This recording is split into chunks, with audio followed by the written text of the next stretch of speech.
Hola, muchas gracias por estar en mi canal de YouTube.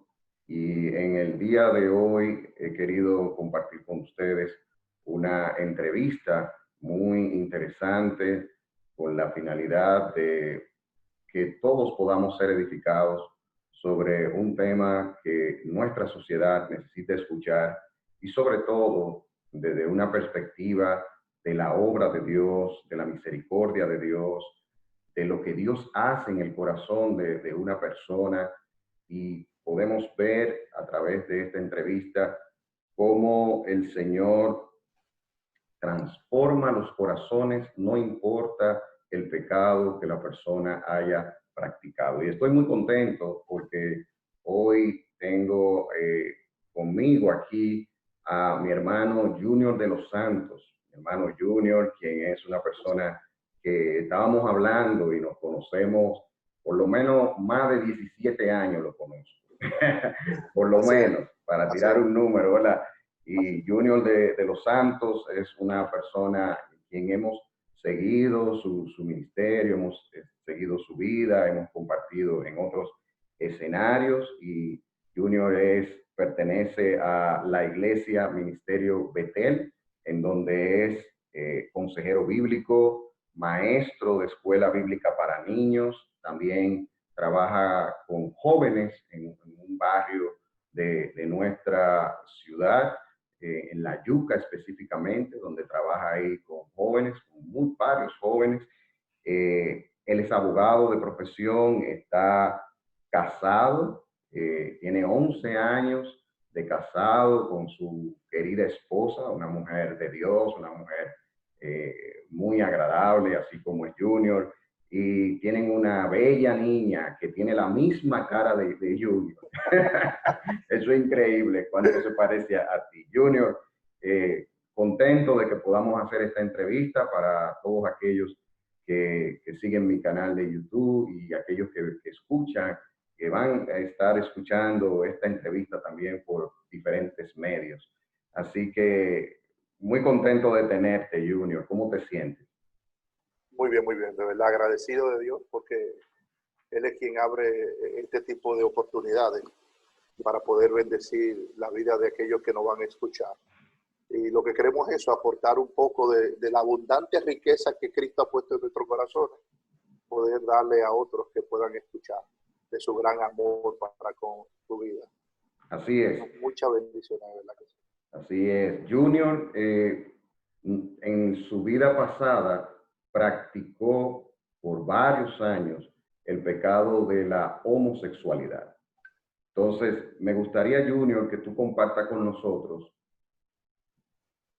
cómo fue tu vida antes de que Cristo llegara a tu corazón, qué pasaba con Junior,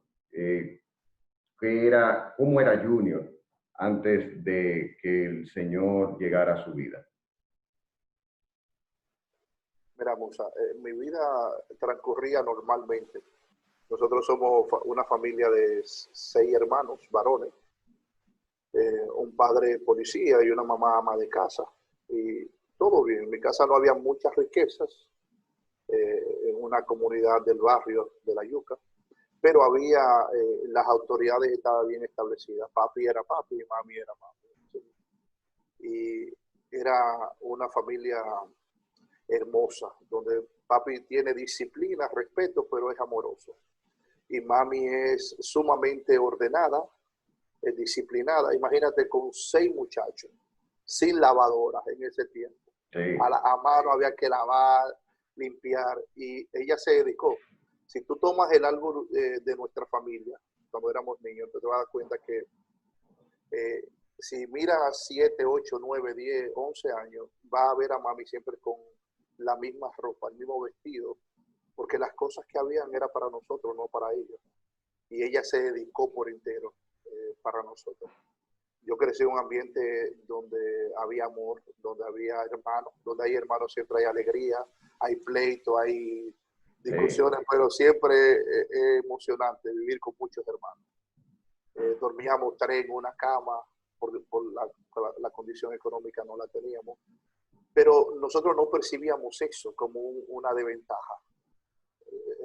la vida no se veía mal por las carencias que teníamos, porque teníamos abundancia de amor, abundancia de cariño.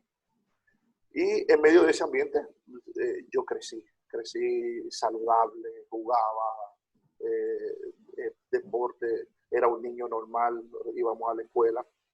Y de repente, un día, dentro de mi casa, surge un elemento que no estábamos esperando. Y yo fui abusado sexualmente dentro de mi entorno de seguridad. Y por eso los abusos sexuales son tan fuertes, porque justamente las personas que lo hacen vulneran esa área de protección que tú tienes, que es tu hogar, que es tu familia, y dentro de esa área de protección, entonces vulneran también tu cuerpo.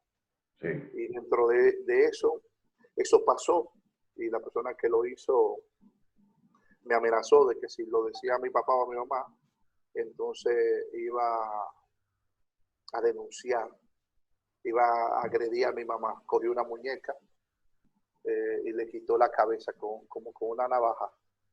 Wow. Figurativa de que él le iba a hacer eso a mi mamá si yo lo decía. Entonces, ¿Qué edad tú tenías, Junior, en ese momento? Como 9 años, 9, 10 años.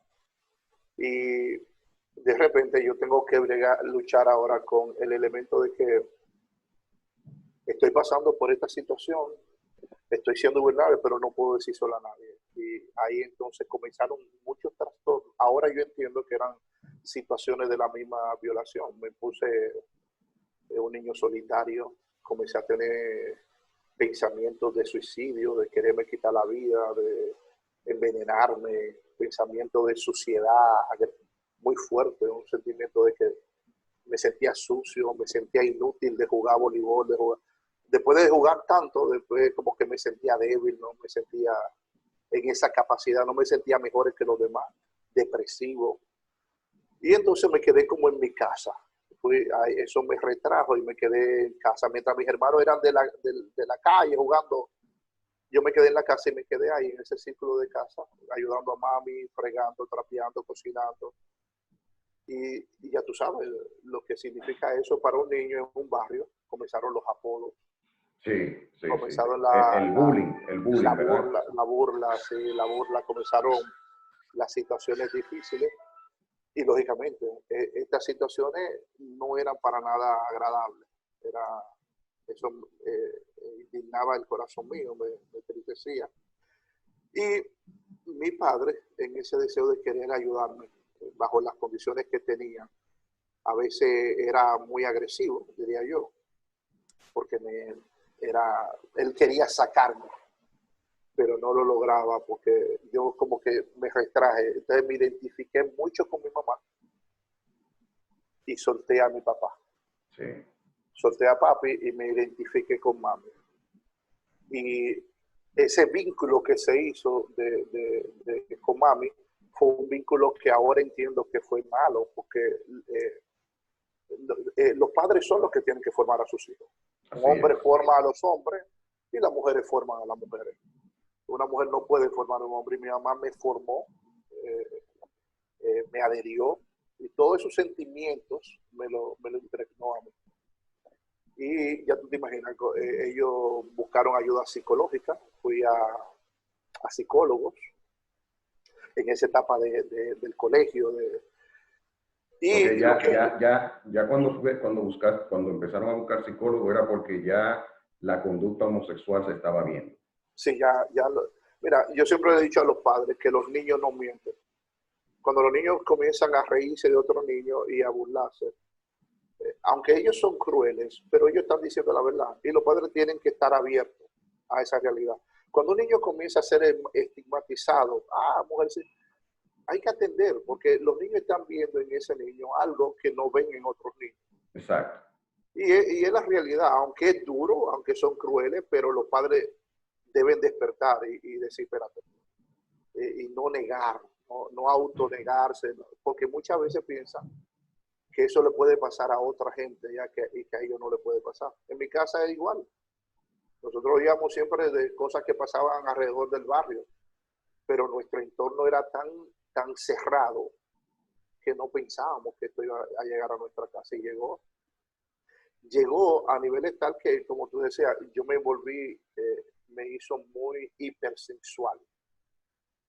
Una cosa increíble, despertó una hipersensualidad que todo lo asociaba a la sexualidad, todo. Y a partir de qué edad, Junior, empezaste a tener ya relaciones homosexuales como tal? Muy temprano, al 14, 15, 16, 17. Porque la demanda es mayor. Ya, por ejemplo, otro niño se lo decía a otro, otro se lo decía a otro, otro se lo decía a otro. Entonces se va dando en los barrios, mayormente se va dando una comunicación, tal comunicación, y ya aprovechan las ocasiones. Por la vulnerabilidad donde uno vivía, no había baños, había que salir fuera a buscar agua, y siempre se daban esos actos de abuso. Yo iba a buscar agua y de repente me agarraba. Nunca era nada agradable, era siempre bajo el efecto del abuso, de la extorsión, del dolor. Pero también tuviste relaciones sexuales que fueron buscadas por ti. Claro, claro. Ya cuando a los 15, 16 años, 17 años que salgo a la universidad, un amigo mío me habla de una discoteca que en ese tiempo estaba cerca de Plaza de la Salud. Se llamaba Disco Free. Y me llevó a esa discoteca. Cuando yo llego a Disco Free, yo llegué como al lugar que yo había anhelado toda mi vida. Era como, wow, esta es mi casa. Porque era un lugar donde todo el mundo era abiertamente homosexual, todo lo que se hacía, nadie se espantaba. Y comencé entonces a frecuentar. Iba jueves, viernes, sábado, domingo, jueves, viernes.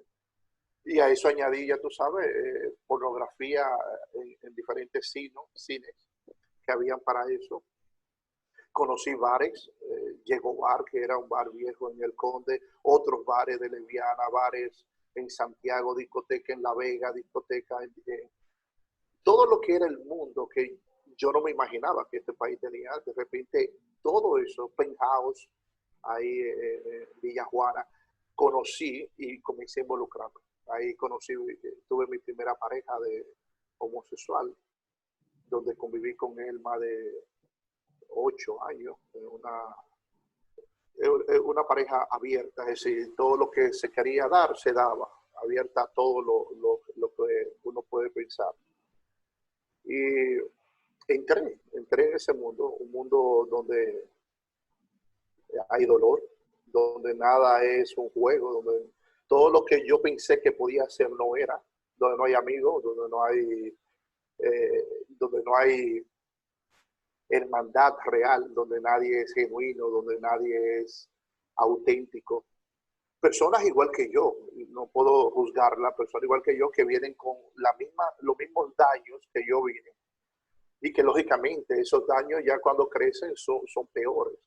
Entonces comienza uno a experimentar con miles de parejas, cientos de parejas, cientos de parejas. Y es algo que se da tan normal dentro de la cotidianidad. Mucha promiscuidad. Muchísima. Y hay una parte que tú mencionaste, Junior, que tiene que ver con que fuiste a buscar ayuda o te llevaron a buscar ayuda, fue algo que salió de ti. Tú sabes que una de las cosas que se ha querido vender en nuestra sociedad es que el homosexual nace así. Entonces, ¿tú tenías esa idea o trataron de que tú la hiciera convicción en ese sentido? ¿Qué pasó cuando visitaste a esos psicólogos que tú mencionaste? Me gustaría saber en esa parte, y para los que nos están viendo puedan también tener entendimiento en ese sentido. Muy buena pregunta, Musa. Yo creo, mira, todo lo que nadie dice, soy homosexual y ya es algo, no. Primero se da una lucha tras bastidores, una batalla intensa por no querer ser y no querer dejar que esos sentimientos, porque uno sabe que son sucios, que son agresivos. Por eso se llama salir del closet. Antes de salir del closet se dan unas batallas a solas, que todos los homosexuales tienen. Y en esa batalla, lógicamente, uno recurre a los mecanismos que la sociedad le brinda, los psicólogos. Yo mismo, papi me llevó a psicólogo en ese tiempo.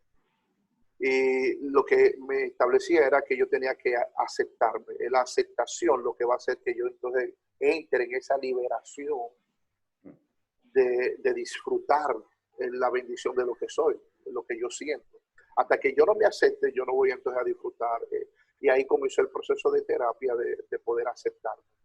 Pero esa aceptación lo que hizo fue despertar una promiscuidad agresiva, porque yo soy así, yo creo que soy así, yo soy hermoso así. Pero en ese sentido, ya tú sabes, uno va despertando otras áreas, se vuelve más arrogante, no me importa lo que los demás digan. Y toda esa terapia llevan ese tipo de componentes donde uno anula lo que la gente piensa y uno va a vivir para uno. Yo tengo que vivir para mi vida y se van alimentando esa área. Y también busqué ayuda en el área espiritual. En ese tiempo yo visitaba la iglesia católica.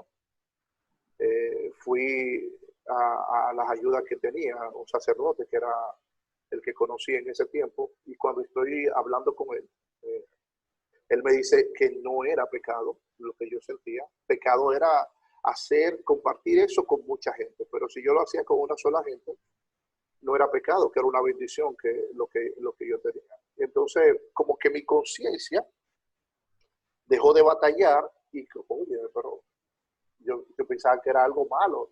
Entonces eso fue aliviando la conciencia y entonces le di rienda suelta. Pero había en ti, a pesar de que tú vinieron estas voces que trataron de afirmar esto en ti, como quiera existía esa lucha interna de un área que te decía, no, como que las cosas no están bien, como que yo no soy así, o efectivamente tú no había esa conciencia como que luchara dentro de ti, Llegó esos un momento, pensamientos. llegó un momento donde ya como que ya no me maltrataba, ya como que la callé de tal manera que ya sus voces no me eran, como que no la escuchaba. Okay. Y ya decidí entonces andar. Ahora comencé a sufrir las consecuencias de esa vida. ¿Cuántos años tú duraste en la práctica homosexual como tal? Imagínate, 8, 10 años, sí. así, activa, yendo a discotecas, bares, 10 años. 10 años. O sea, Sí, entonces fue abundante. Fue poco para lo que muchos amigos míos se han quedado ahí, pero para mí fue abundante, sumamente abundante, y lógicamente trajo muchas consecuencias negativas. ¿Y tú eras de Junior de lo que promovías? Tú sabes que ahora está muy de boga ese activismo de la agenda LGBTIQ+. O sea, tú también llegaste a ser activista de esto en esa época cuando tú estuviste, era de los que promovía, defendía, hacía este tipo de cosas también. No. En ese tiempo no, como que eso era mal visto y como que se mantenía así. Todo era, incluso la misma discoteca, cuando tú ibas, a menos que tú supieras que era lo que era, tú por fuera no podías percibir que era una discoteca de esa índole. O al menos que tú salieras a las 3 de la mañana, 4 de la mañana, ya tú veías ese gentío y veías, ahí sí te dabas cuenta. Pero aún la fachada de la discoteca no te daba una demostración de lo que era. Todo era muy bajo perfil. Bajo perfil. Sí. ¿Y en qué momento? Yo creo que ahí podemos ver una panorámica bien general de lo que fue tu vida pasada. ¿En qué momento las cosas toman otra dirección? ¿En qué momento el ese junior pasa por ese proceso de transformación que lo lleva a ser el junior de hace 22 años? 22 años. 22 años. Sí. ¿Qué sucedió con Junior? ¿Qué pasó? Mira, yo tengo un amigo que se llama Eurípides y él trabajaba en la casa de la pastora Olfa. Y él me dice, vamos a una comunidad. Como yo pertenecía a una comunidad católica, yo entiendo que el término comunidad, tú sabes, católica, y él me dijo, vamos a una comunidad. Y yo pienso que voy a una comunidad. Cuando yo llego, para nada era lo que yo había visto siempre. Era un grupo de personas alabando al Señor y estudiando la palabra. Ese día que yo voy por primera vez, están alabando al Señor, estaban cantando una canción poderosa, en majestad y reino poderoso. Mira, yo no sé lo que pasó ahí, porque hay cosas que uno no la puede entender con la mente. Todavía no te puedo explicar qué pasó ahí, pero yo me sentí el hombre más sucio y más asqueroso. Es un sentimiento de suciedad y de asquerosidad en medio de la alabanza que yo no sé por qué me pasó. Era una cosa, pero a la vez sentí el mismo sentimiento como de amor. No sé, esos dos elementos que se dan de sentirte sucio, pero también amado por lo que estaba pasando ahí en ese ambiente. Y cuando termina la alabanza, entonces viene la palabra. Y el tema que había era 1 Corintios 6:9. ¿Quiénes no heredarán el reino de los cielos? Cuando leen el capítulo entero, dice ni los ávaros, ni los borrachos, ni los afeminados, ni los que se echan con varones. Y entonces el versículo 11 dice, y esto eran algunos. Y esto eran algunos. Y ella dijo, para la cultura griega, Corintios era tan normal. Y cuando Pablo llega, dice, muchos de los que hoy forman parte de la iglesia de Corintios eran así. Es decir, si eran así es porque, ahora, ¿por qué? Porque fueron lavados por la sangre del Cordero. Y yo dije, wow. Y entonces se abre, entre ese grupo, ella dijo, hoy vamos a hablar de los que se echan con varones. Yo no sé si pero y ese día Dios me habló por medio de su palabra, tocó mi corazón, tocó mi, fue como cuando la espada rompe el corazón. Y ese día yo entendí que Dios no me hizo homosexual. Que tú no naciste así. Que yo no nací así, que Dios en el principio creó un hombre perfecto y una mujer perfecta. Y que lo que sí dañó esa perfección fue cuando el pecado entró. Entonces dije, ok, el problema es el pecado, no es Dios. No fue que Dios me hizo así, no, Dios me hizo perfecto, pero el pecado cuando entró daña eso perfecto que Dios hizo. Y entonces restaurar esa perfección viene con la sangre de Cristo. Por eso muchos que eran así, a recibir la limpieza por la sangre del Cordero, fueron cambiados. Y ese día, yo tengo una pareja ya tú sabes, vivíamos juntos, teníamos un apartamento, teníamos carro, teníamos cuentas juntos. Pero ese día yo le dije al Señor que entrara mi corazón. Que había yo no sé, era como lo que yo esperaba encontrar. Por fin encontré la verdad. Esa batalla yo tenía, wow, tú no me hiciste así. Porque yo muchas veces había pensado que Dios era malo conmigo, porque mis hermanos que vivimos en el mismo lugar, en la misma casa, a ellos no le pasó eso y a mí sí me pasó. Y si me pasó a mí es porque Dios era malo conmigo. Es como un razonamiento que pensé que era, y ese día entendí que Dios no me hizo así. Que quien llevó ese estilo de vida es el pecado que entró y trastornó la creación perfecta que Dios había creado. Ese día, de verdad, yo no lo hice públicamente, dije delante de la congregación, no. Yo fui a mi casa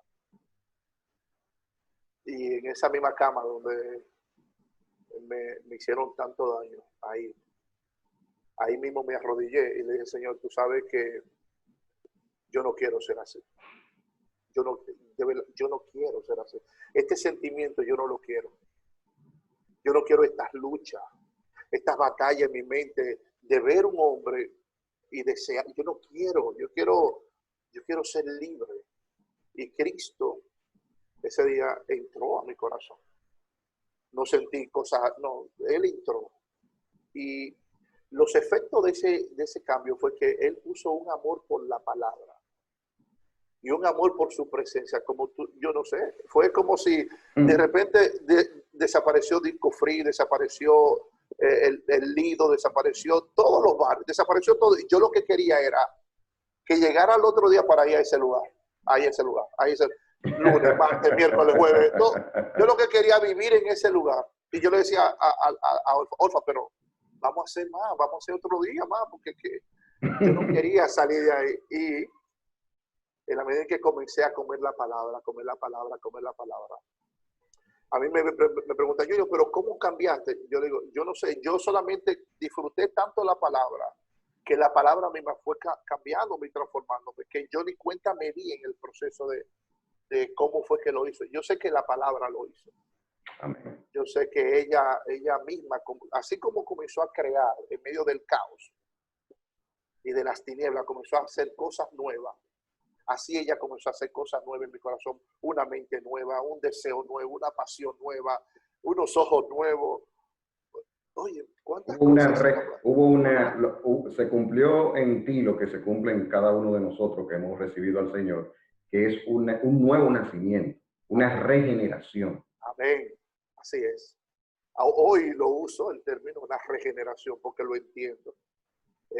Pero eso que le dijo a Nicodemo, tienes que nacer de nuevo. Ese nacer de nuevo se llevó a cabo en mi interior y me di cuenta que ese hombre viejo, como dice Efesios, viciado conforme a los deseos y los rudimentos de este mundo, fue vencido por un hombre nuevo, creado según Dios para buenas obras. Y ese hombre nuevo que Dios creó ha ido dando unos frutos tan preciosos, tan hermosos, que yo no lo quiero dejar. Yo quiero seguir. O sea que podemos ver ahí, Junior, que conforme a tu testimonio y lo que la Biblia enseña, nadie nace homosexual. Así es. Yo puedo decirlo, yo muchas veces, incluso dentro de la comunidad de LGBT, en ese tiempo había unos libros que se daban para uno afirmar, y muchas teorías que habían de que se nacía así, que era algo genético, que era algo que era una vena, y tú sabes, y uno va buscando, porque uno tiene que buscar un elemento que pueda darte paz interior. Y uno lo busca hasta, pero la realidad es que cada vez que leía la palabra de Dios, los versículos de la Biblia son tan contundentes que a veces yo decía, Dios mío, pero es que son muy duros con respecto a la... Pero es así, es que tiene que ser así. Tiene que ser así. Dios es tan sabio que ahora, después de 22 años, yo digo, es que tiene que ser así, porque si no es así, nos autodañamos de tal manera y dañamos la sociedad entera, que es una cosa horrible. Sí. Es una cosa horrible porque lo que sale, lo que emana de la maldad del corazón del hombre, tiene que ser detenido de una manera contundente, como solamente Dios lo puede hacer. Así es. O sea que hay esperanza en Cristo Jesús para cualquier persona que practique la homosexualidad. Totalmente. Te puedo decir, por ejemplo, que yo era adicto, hipersensual. Yo veía películas, yo consumía 8 horas de pornografía. Dejé la universidad por eso, por ir al cine y durar 5, 6, 7 horas, 8 horas de pornografía. Todo lo dejé, porque todo era enfocado a ese estilo de vida.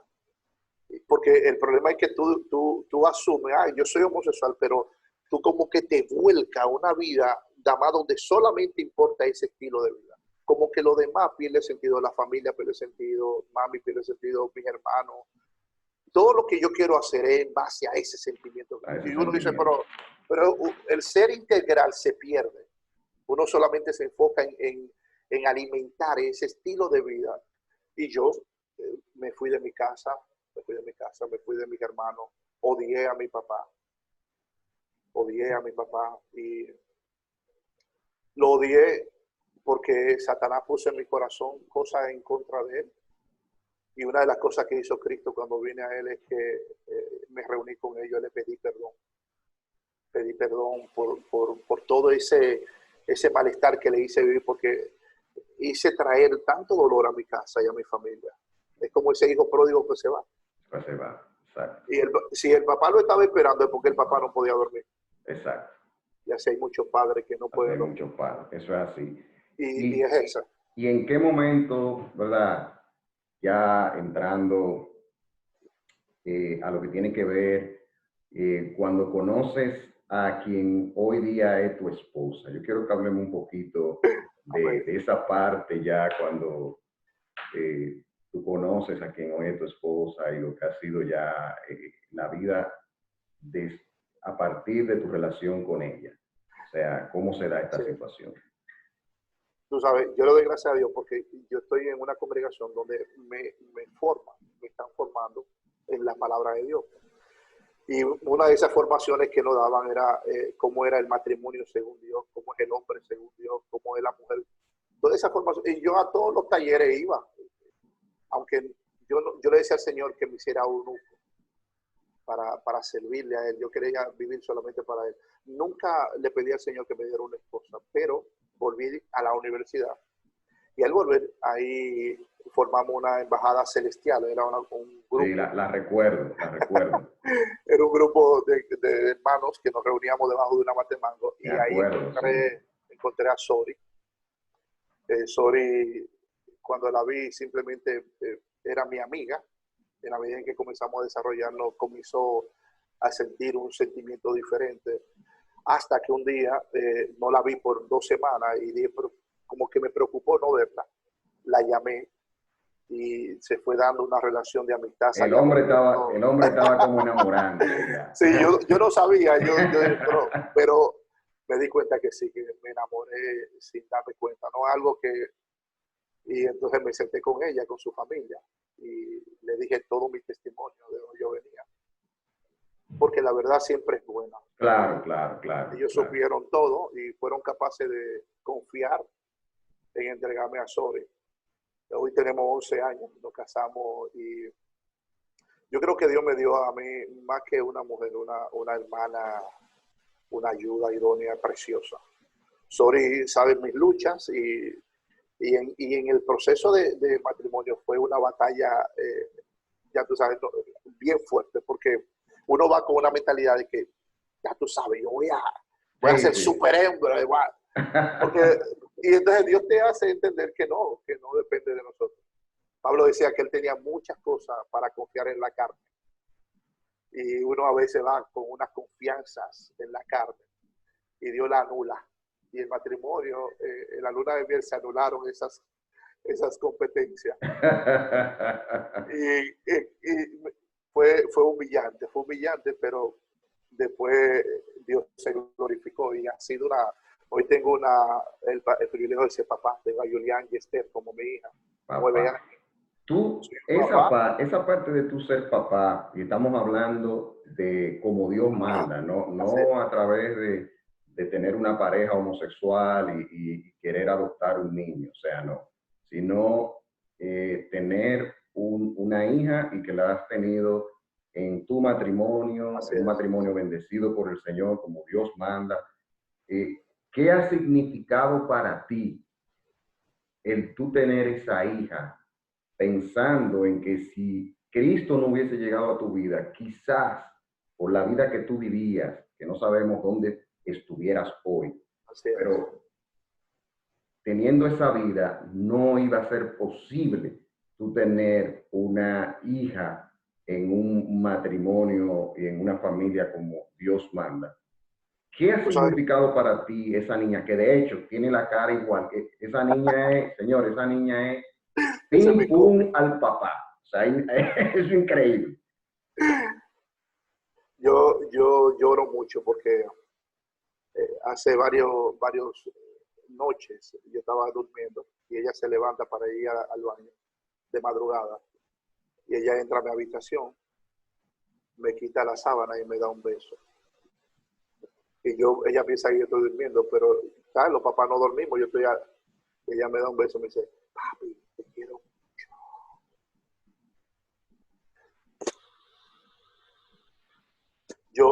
No hay nada que cambie esa experiencia. No hay relación homosexual, no hay satisfacción sexual que pueda dar lo que es tu experimentar el amor de padre e hijo. Ese elemento que se da ahí, no hay nada que valga la pena uno no vivirlo y no darle la oportunidad a Dios que nos la dé. Y a veces la comunidad de LGBT cree que ese privilegio es para algunos y no, es para todos aquellos que quieran experimentar el plan de Dios para su vida. Dios quiere esa satisfacción que experimento yo hoy de ser papá, de levantarme, de un beso, un abrazo, llevar al colegio, de verla montando bicicleta, de enseñarle a montar patines, de poder multiplicar la palabra de Dios en ella, de verla cuáles son sus angustias. Ser ese elemento, tener eso tan hermoso, ese privilegio, es para todos aquellos que le dicen sí al plan de Dios. Y esto no es exclusivo para nosotros solamente. Dios quiere darlo a cada persona que está luchando con este sentimiento homosexual. Dios quiere darte el privilegio de ser papá y tú experimentar la mayor satisfacción. Tú, Musa, estás viviendo esto ahora. Sí, con Julián, mi bebé. Y eso es, Dios, no hay nada que se compare. Y eso es algo que Dios ha añadido a esta transformación. Y de verdad que es un privilegio inmenso de esos regalos que Dios nos prepara a nosotros. Así es. Junior, ¿y has podido ser consejeros? ¿Han venido personas a ti que practican ese pecado? Háblanos por favor de esa parte. O sea, ¿has tenido la experiencia de ser consejero para personas que luchan con esta situación? ¿Qué nos puedes decir en ese sentido? Tú sabes que hay un versículo que dice que y ellos le han vencido por el testimonio. Y el testimonio es algo que es precioso. Y yo creo que mi testimonio ha traído mucha gente que está luchando, pero también hemos visto mucha gente que está venciendo.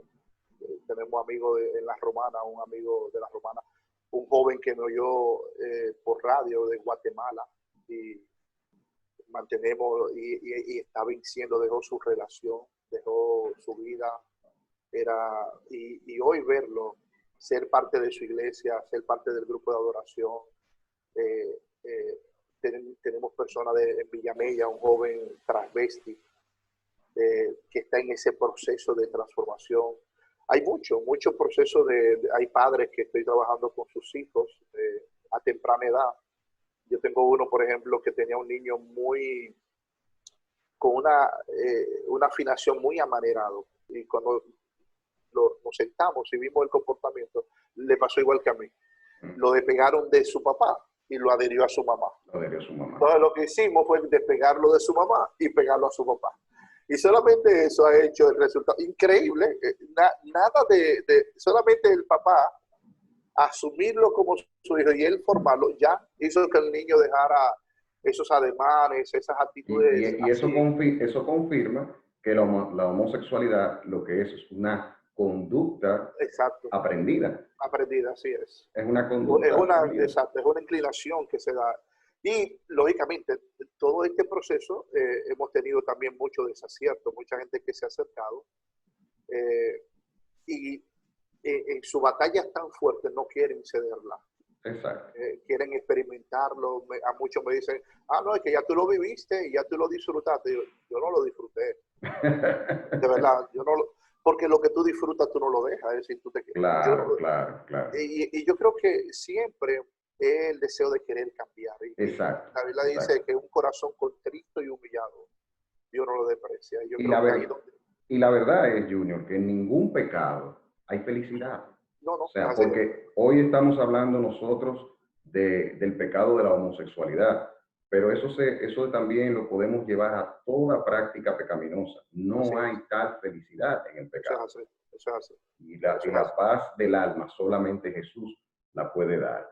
Y qué interesante, Junior. De verdad que yo agradezco mucho el que hayamos podido traer este mensaje. Me gustaría que tú puedas dar unas palabras finales, sobre todo a personas de ese grupo LGBTIQ+, que tú puedas darle unas palabras finales. Una de las cosas también que Dios me ha permitido hacer es, así como tú, de aconsejar personas que tienen este tipo de pecado. Y vemos mucho dolor realmente detrás de las historias de las personas con las que yo he podido conversar. Pues he podido ver eso, mucho dolor y mucho deseo de no seguir siendo así. Entonces, me gustaría ya para cerrar esta interesante entrevista contigo, que pueda darle una palabra a esas personas y también nos puedas dar los contactos donde la gente pueda, redes sociales o, ¿verdad?, los contactos que tú comúnmente compartes para cualquier persona que quiera tener un contacto directo contigo. Yo creo que el mejor consejo es para una persona que esté luchando con esto, es que acércate al Señor Jesús. El hijo pródigo dijo, me levantaré y volveré. Y esa actitud de levantarse y volver a la casa del Padre fue la mejor decisión. Y volver significó que él encontrará un Padre que lo ama. Vestiduras limpias, había fiesta para él. Porque esas son las cosas que Dios tiene preparadas para nosotros. Él tiene preparadas planes de bien y no de mal. Y yo creo que esta mañana, o esta tarde, o esta noche, donde tú no escuches, decirte que tú no estás solo, que Él no te formó así, Él no te creó así, Él te creó perfecto. El pecado, cuando entró, dañó eso que Dios hizo. Y el único que venció el pecado en la cruz se llama Jesucristo. Y así como Él venció y dijo, consumado es, Él puede darte una vida nueva si tú te acercas a Él. Acercarse es decirle, Señor, yo no quiero esto, este sentimiento, este deseo, estos pensamientos, yo no lo quiero. Y al entregarlo a Él, Él promete que Él lo va a tomar y lo va a echar al fondo del mar y va a hacer en ti una nueva criatura. Y una nueva criatura que va a disfrutar de las cosas preciosas que Él ha planeado para nosotros. Por eso mi exhortación es que te acerques a Cristo. Y al acercarlo y degustar quién es, te va a pasar como el hombre que encontró el tesoro, que lo enterró y vendió todo lo que tenía y fue y compró el terreno. Amén. Así es. Dios te bendiga y te guarde en el nombre de Jesús. Amén. Mi teléfono son 829-886-5063. Mis redes sociales son Junior de los Santos 01 en Facebook y ahí me pueden encontrar sin ningún tipo de excelente. Bueno, pues muchísimas gracias, Junior, de verdad. Tú sabes que te aprecio mucho. Dios bendiga, te bendiga a tu familia. Gracias por compartir tu testimonio y por dar esperanza y llevar estas palabras de esperanza a muchos que yo sé que necesitan escuchar este tipo de información. A ustedes, agradecerles que hayan visto este video. Yo les invito a que se suscriban a mi canal y que activen la campanita de notificaciones para que puedan seguir viendo los videos que estamos haciendo. Y cualquier comentario también lo pueden dejar por aquí. Y nuestra intención con este video es, vuelvo y les repito, darle esperanza y que usted pueda ver que en Cristo no hay ningún pecado que pueda continuar dominando el corazón del hombre. Así que un gran abrazo y que la pasen muy bien.